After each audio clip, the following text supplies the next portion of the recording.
अस्सलामु अलैकुम रहमतुल्लाहि व बरकातुहू। एक मर्तबा हज़रत सरी सक्ती रहमतुल्लाह अलैह कहीं जा रहे थे। दोपहर का वक्त था। उन्हें नींद आई। वो कैलूला की नीयत से एक दरख्त के नीचे सो गए। कुछ देर लेटने के बाद जब उनकी आंख खुली तो उन्हें एक आवाज़ सुनाई दी। उन्होंने गौर किया तो उस दरख्त से आवाज़ आ रही थी जिस दरख्त के नीचे वो लेटे हुए थे। जी हाँ, जब अल्लाह तबारक व तआला चाहते हैं तो ऐसे वाक़यात रोनुमा हो जाते हैं।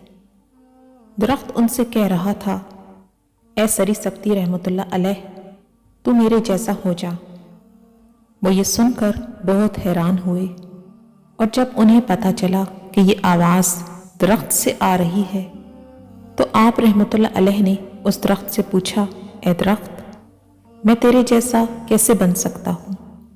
दरख्त ने जवाब दिया, ए सरी सक्ती रहमतुल्लाह अलैह, जो लोग मुझ पर पत्थर फेंकते हैं मैं उन लोगों की तरफ अपने फल लौटाता हूँ, इसलिए तू भी मेरे जैसा बन जा। हज़रत सरी सक्ती रहमतुल्लाह अलैह उसकी ये बात सुनकर और भी ज़्यादा हैरान हुए, लेकिन अल्लाह वालों को फिरासत मिली होती है, लिहाजा उनके जहन में फ़ौरन ख्याल आया कि अगर ये दरख्त इतना ही अच्छा है कि जो इसे पत्थर मारे ये उसे फल देता है, तो अल्लाह रब्बुल इज़्ज़त ने दरख्त की लकड़ी को आग की ग़िज़ा क्यों बनाया?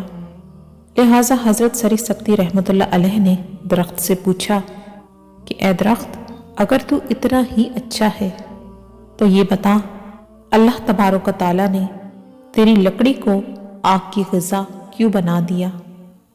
इस पर दरख्त ने जवाब दिया, ए सरी सक्ती रहमतुल्लाह अलैह, मेरे अंदर खूबी भी बहुत बड़ी है, लेकिन इसके साथ साथ एक खामी भी बहुत बड़ी है। उस खामी ने मेरी इतनी बड़ी खूबी पर पानी फेर दिया है। अल्लाह ताला को मेरी वो खामी इतनी नापसंद है कि अल्लाह ताला ने मुझे आग की ग़िज़ा बना दिया। ए सरी सक्ती रहमतुल्लाह अलैह, मेरी खामी ये है कि जिधर की हवा चलती है मैं उधर को ही डोल जाता हूँ, यानी मेरे अंदर इस्तिकामत नहीं है।